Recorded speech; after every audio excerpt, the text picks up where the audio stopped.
A stark warning for parents after a Sydney man is arrested for allegedly grooming and exploiting a 9-year-old New Zealand girl through social media. The 23-year-old is charged with transmitting indecent communications with a person under the age of 16, a crime that carries a maximum 7-year jail sentence if he's convicted. The investigation was prompted by a tip-off from New Zealand Police. Superintendent Ben McQuillan of the Australian Federal Police led the investigation. And just a warning, the details of the alleged offending are confronting. What happened was the offender is alleged to have sent a number of images to a 9-year-old female over in New Zealand. She was then coerced into sending some self-produced intimate images to the offender.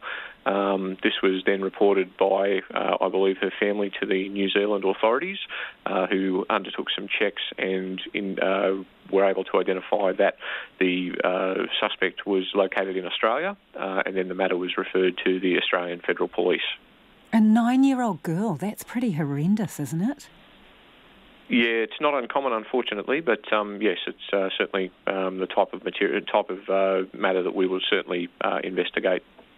How is it that he made contact with this young girl? Through what platform or means? Yeah, I probably can't go into the exact platform, but it was certainly a very popular platform amongst, well, not only amongst children, but a very popular online app that allows for communication. And we would allege that he was simply trawling in that app to identify potential victims.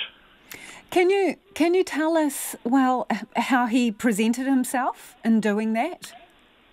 Well, as I said, he has forwarded intimate images purporting to be someone who he was not, and as a result of that discussion or conversation, he's then been able to coerce this 9-year-old female into producing child exploitation images of herself and then transmitting them to him across that same platform. So did he pose as someone who was around her age?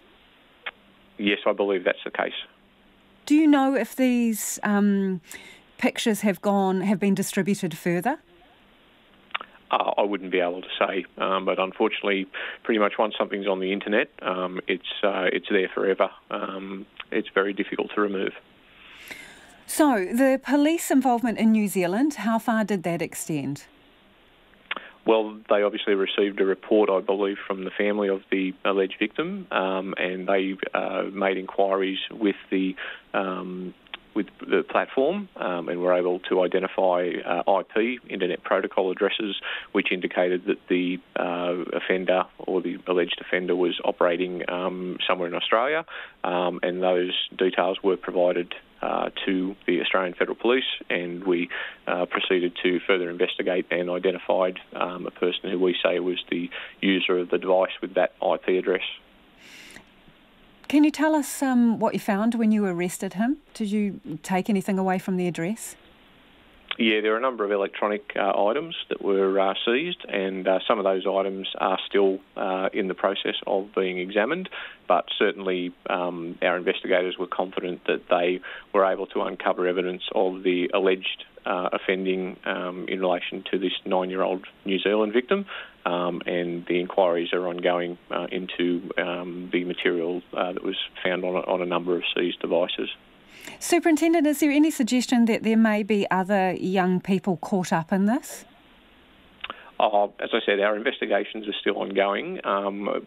I can't really speak about this particular matter, but what I can say is that in a lot of these types of cases, they do become somewhat exponential, both in terms of victims and also in terms of the offenders being in contact with other like-minded persons. So quite often when we uncover one of these offenders, or we go and speak with one of these offenders, not only do we identify potentially other victims, but we also identify other persons who may be offenders as well.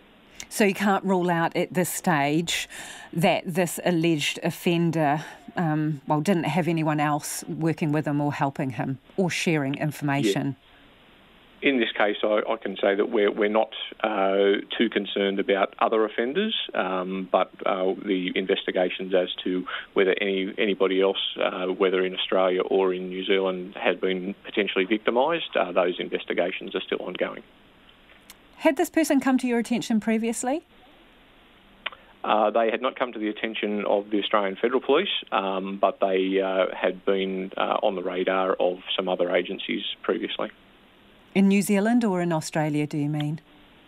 I can't really go into how that information came into our possession. What is your message to parents here? Because obviously a lot of these social platforms online, they have age limits where kids are not supposed to be on there unless they're, a lot of them, 14 or over. But clearly, you know, that's not the case. Young people are on these platforms. So what is your message to parents here? Yeah, absolutely. Our message is very much be aware of what your kids are doing online. Know how the platforms and the apps that your kids are using, how they operate, and talk to your kids openly about the potential dangers of interacting with people.